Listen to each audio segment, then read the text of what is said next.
दोस्तों, बिहार में इन दिनों एक युवा नेता की काफी अधिक चर्चा हो रही है। नाम है प्रशांत किशोर। प्रशांत किशोर जनसुराज के सूत्रधार हैं। 2 अक्टूबर को जनसुराज जो है वह पार्टी में तब्दील होने जा रहा है। पूरे बिहार में इसको लेकर चर्चा है। गांव गांव से जो लोग हैं वह पटना आ रहे हैं। 2 अक्टूबर को भव्य कार्यक्रम वेटनरी कॉलेज ग्राउंड में रखा गया है। 5000 लोगों के बैठने की व्यवस्था जो है एक मंच पर की जा रही है। यानी कि आप समझ सकते हैं कि कितना भव्य मंच है जो बनाया जा रहा है। साथ ही साथ प्रशांत किशोर जो है तमाम तरह के दावे कर रहे हैं कि बिहार में अगर हमारी सरकार बनती है तो युवाओं को नौकरी मिलेगा, रोजगार धंधे लगेंगे, साथ ही साथ बुजुर्गों को जो है पेंशन मिलेंगे, किसानों के लिए वह काम करेंगे। तमाम तरह की चीज है। बिहार सरकार पर काफी कटाक्ष वह कर रहे हैं। लेकिन तमाम विषयों पर बातचीत करने के लिए मेरे साथ जदयू नेता मनोज लालदास मनोज जी हैं। मनोज जी, प्रशांत किशोर जो है 2 अक्टूबर को अपनी पार्टी बनाने जा रहे हैं, कितनी चिंता है आप लोगों के अंदर? क्या प्रशांत किशोर जो हैं बिहार में एक विकल्प के रूप में अब देखे जाने लगे हैं? देखिए, पैसे के बल पर राजनीति होना होता तो आज देश का प्रधानमंत्री नरेंद्र मोदी जी नहीं होते। आज देश का प्रधानमंत्री अंबानी जी होते। आज देश में अटल बिहारी वाजपेयी जी प्रधानमंत्री नहीं बनते, टाटा प्रधानमंत्री होते पैसे के बल पर। तो पैसे के बल पर प्रशांत किशोर जी राजनीति कर रहे हैं। अब पैसे के बल पर राजनीति कितनी खरी उतरती है ये तो आने वाला समय बताएगा। अच्छी बात है, कोई आदमी कोई दल का लेकर आ रहे हैं, अपनी बात को वो करें तो ये उनका बेहतर होगा और उस बीच पर जाए। आपने अभी कहा कि युवा कौन हो गए? संयुक्त राष्ट्र संघ ने भी युवाओं की उम्र कर दी है 35 बरस। प्रशांत किशोर जी 35 बरस के हैं क्या? 900 चूहा खाकर बिल्ली हज को चली वाली बात कर रहे हैं। देश में सरकार बनाने के नाम पर लूटने वाले प्रशांत किशोर, चाहे वो आंध्रा में हो, तेलंगाना में हो या ममता बनर्जी की हो, किन लोगों से कितने अरबों कितने करोड़ों रुपया वो लूटे हैं ये तो उनका हिसाब ही जानता होगा। आज 5000 से ज़्यादा लोगों को वह सर्विस दिए हुए हैं, उनके यहाँ काम कर रही है, वो नौकरी कर रहे हैं। नौकरी करना और सामाजिक कार्य करना में दोनों में ज़मीन आसमान का अंतर होता है। तो इसीलिए प्रशांत किशोर जी से जनता दल यू को कोई चिंता नहीं है। वो अपना चिल्लाते रहे, मुगलते में जी रहे हैं। और हसीन मुंगेरी लाल के हसीन सपना अगर कोई देख रहा है तो किसी को क्या आपत्ति होगी भाई? उनको इतना चिल्लाने की कोई ज़रूरत ही नहीं है। सुनते हैं कि वो नरेंद्र मोदी जी की सरकार बनाए हैं, उन्हीं के बल पर बना है। सुनते हैं कि ममता बनर्जी की सरकार उन्हीं के बल पर बनी है। सुनते हैं कि तेलंगाना में और कहाँ कहाँ स्टेट में उनकी सरकार बनी है। तो उस समय तो कोई हल्ला नहीं हुआ था कि ये पद यात्रा कर रहे हैं और ये कर रहे हैं। तो इनको इतना करने की क्या ज़रूरत है? जब वह सरकार बनाने की क्षमता रखते हैं तो वो सरकार बना लें। हमारा उनका शुभकामना है, हम लोगों को कोई प्रॉब्लम नहीं है। अच्छी बात है कि एक और राजनीतिक दल बना रहे हैं तो राजनीतिक दल आए। जनता का समस्या हो सकता है कि हमसे नहीं पूरा हुआ हो, उस चीज़ को आवाज़ को उठाएंगे तो सरकार की भी आँख खोलेगी। लेकिन प्रशांत किशोर जी का कोई वर्क ही नहीं है। आज प्रशांत किशोर को राजनीति में लाने वाला कौन व्यक्ति है? उसके ऐसा गद्दार इस दुनिया में कोई होगा क्या? प्रशांत किशोर ऐसा गद्दार?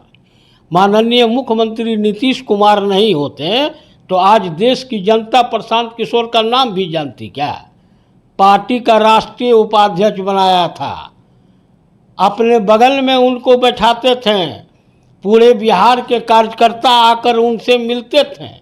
तो इसके ऐसे नमक हराम व्यक्ति जो नीतीश कुमार के साथ नमक हरामी कर सकते हैं, वो व्यक्ति बिहार की जनता के साथ क्या करेगा ये समझिए। देखिए, प्रशांत किशोर की जो रैली हो रही है उसमें वो सब जगह से उनके लोग यही कह रहे हैं कि वहाँ चलिए, सबको रोजगार की व्यवस्था होगी, सब लोगों को जो है प्रशांत किशोर जी जो MBA किए हैं, जो ये किए हैं, जो वह किए हैं, उन लोगों को अपने यहाँ रोजगार देंगे।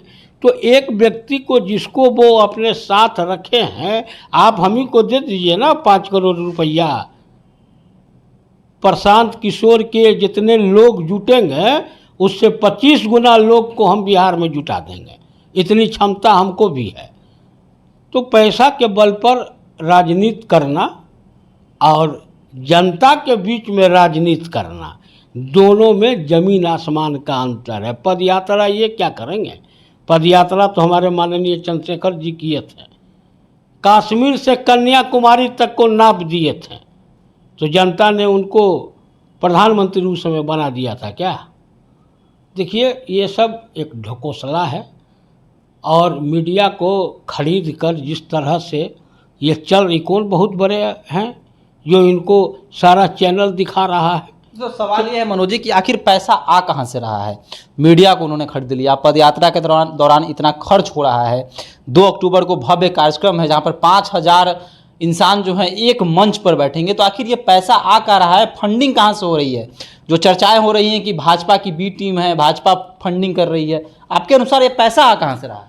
पैसा तेलंगाना में जो सरकार बनाए थे तो झुटका लेके क्या बनाए थे, चॉकलेट खा के क्या बनाए थे? उनके साथ उनका कोई डील हुआ होगा ना। वो डील की रकम कहाँ आज तक उन्होंने बताया? वो मुफ्त में तेलंगाना में गए थे सरकार बनाने के लिए क्या? उनके लिए काम करने के लिए तेलंगाना कौन कहता है तमिलनाडु? अब इसकी जानकारी नहीं है। ममता बनर्जी के बारे में तो सारे लोग जानते हैं। तो ममता बनर्जी इनको मछली खिला खिला के क्या सरकार बनाए थे कि बिस्तर जिस नोट की गड्डी पर उनके मंत्री लोग पकड़ाए थे, तो उसी तरह की नोट की गड्डी नहीं इनको मिला होगा, तो वही पैसा का यूज कर रहे हैं। आजकल के लोगों को समझ में आता है कि हम पैसा के बल पर राजनीति कर लेंगे, सरकार बना लेंगे, सरकार का गठन कर लेंगे। तो ये उनकी भूल है।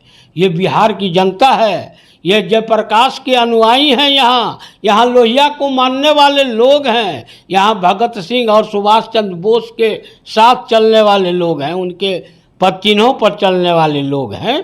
तो ये लोग, इन लोगों को अच्छी तरह यहाँ की जनता जानती है। जितना इनको ठगना है ठग रहे हैं। जनता का तो काम ही है कि ठगाना। ऐसे ऐसे लोग, नए नए लोग आ जाते हैं और सपने बाग दिखा देते हैं, और फिर जनता जब ठग जाती है तो फिर मुस्कुरा कर हंसते हुए फिर इधर आती है। तो इनका चरित्र जो है ना वही है। ये आप ही बताइए ना भाई कि इनके बारे में कहा जा रहा है कि नहीं कि ये तेलंगाना में सरकार बनाए? इनके बारे में कहा जा रहा है कि नहीं कि ममता बनर्जी की सरकार ये बनाए? कहा जा रहा है ना भाई। हम नहीं कर रहे, आप ही का मीडिया कर रहा है। मीडिया में ही ये बात छन छन के आती है, वहाँ इनका ये चला, ऐसे चला। तो वो लेमन जूस खा के वहाँ काम कर रहे थे क्या इनके टीम? तो मोटी रकम लिए होंगे ना। सारा आदमी मोटी रकम लेते हैं। और कैसे आजकल चैनल चलता है ये आपको नहीं पता है क्या? चैनल अगर न्यूज़ पर चलना शुरू कर दे तब तो बहुत बड़ी बात होगी, लेकिन न्यूज़ पर कहाँ चलता है चैनल? चैनल के न्यूज़ के साथ साथ और न्यूज़ भी रहता है। इसीलिए प्रशांत किशोर जी से और किन्हीं को कोई परेशानी हो तो हो, लेकिन नीतीश कुमार जी को कोई परेशानी नहीं है। नीतीश कुमार जी की दल को कोई परेशानी नहीं है। नीतीश कुमार के कार्यकर्ताओं को कोई परेशानी नहीं है। और आप देखिएगा, मैं आपको बता रहा हूँ, आज प्रशांत किशोर जी राजनीतिक दल बना रहे हैं, और जिन लोगों ने इनके साथ पदयात्रा करने का काम किया, जिन लोगों ने इनको पूरे बिहार में घुमाने का काम किया, जिसे आप तथाकथित युवा कहते हैं, वो व्यक्ति कोई भी टिकट नहीं मिलेगा। टिकट किसको मिलेगा? आरजेडी से जिसको टिकट नहीं मिला उसको आप देखिएगा टिकट मिलेगा। कांग्रेस से जिसको टिकट नहीं मिला उसको टिकट मिलेगा। तो इनका काम ही है कि इसी तरह से करके और अंतिम समय में चुना जाता। आपने देखा नहीं सर, रामविलास पासवान जी की पार्टी थी, बहुत पार्टी थी। एक समय 30 विधायक उनके जीते थे। 2020 में जब चुनाव हुआ विधानसभा का, तो वो दिवंगत हो गए थे या उसके बाद दिवंगत हुए मुझे याद नहीं है। तो उनके पुत्र राष्ट्रीय अध्यक्ष थे, जो अभी हमारे गठबंधन में ही केंद्र में मंत्री हैं। उन्होंने पूरे बिहार में उम्मीदवार खड़ा कर दिया था। क्या हुआ था? कै गो सीट उनको मिला था? तो देखिए, आप बिहार नहीं, देश की राजनीति जो है ना, वह गठबंधन की राजनीति है। तो क्या राजद इनके साथ गठबंधन करेगा? क्या जदयू बीजेपी इनके साथ गठबंधन करेगा? तो इसीलिए देखिएगा, इनकी स्थिति वही होगी। और इसके बाद फिर ये जो भागेंगे ना, तो फिर बिहार लौट के नहीं आवेंगे। चलिए, तो प्रशांत किशोर को लेकर मनोज लाल दास मनोज जी ने कहा है कि अगर प्रशांत किशोर हारते हैं तो वे फिर बिहार में दिखाई भी नहीं देंगे, और साथ ही साथ आज की जो राजनीति है वह गठबंधन की राजनीति है, और प्रशांत किशोर से कोई भी पार्टी गठबंधन करने नहीं जा रही है। कांग्रेस, जदयू, भाजपा के जो लोग जिनको टिकट नहीं मिलेगा उनके साथ उनको जो है या उम्मीदवार बनाएंगे। पदयात्रा में जिस तरह से इन्होंने पदयात्रा जब शुरू की थी, जो लोग इनके साथ थे, जो पुराने लोग इनके साथ थे, उनको भी टिकट नहीं मिलेगा। तमाम तरह की जो है बातें मनोज लाल दास मनोज जी ने कहा है। प्रशांत किशोर पे भी कई आरोप लग रहे हैं। बहुत सारे लोग ये कह रहे हैं कि ये भाजपा की बी टीम है, भाजपा इनको फंडिंग करती है। कहाँ से इतना पैसा आता है जो ये पदयात्रा निकाले हुए हैं? साथ ही साथ इतना भव्य कार्यक्रम जो है यह बिहार की राजधानी पटना में होने जा रहा है, और लगातार पदयात्रा के जो दौरान जितने पैसों का खर्च होता है वह आखिर आ कहां से रहा है? तमाम तरह की चर्चाएं हैं। ये भी चर्चा है, उनके समर्थक ये भी कह रहे हैं कि अब हमें बिहार से बाहर जाने की आवश्यकता नहीं पड़ेगी अगर प्रशांत किशोर सरकार बना लेते हैं बिहार में। तो तमाम तरह की चर्चाएं हैं। आपको क्या लगता है, क्या प्रशांत किशोर बिहार के लिए एक नए विकल्प हैं? आप भी हमारे साथ साझा कर सकते हैं। धन्यवाद।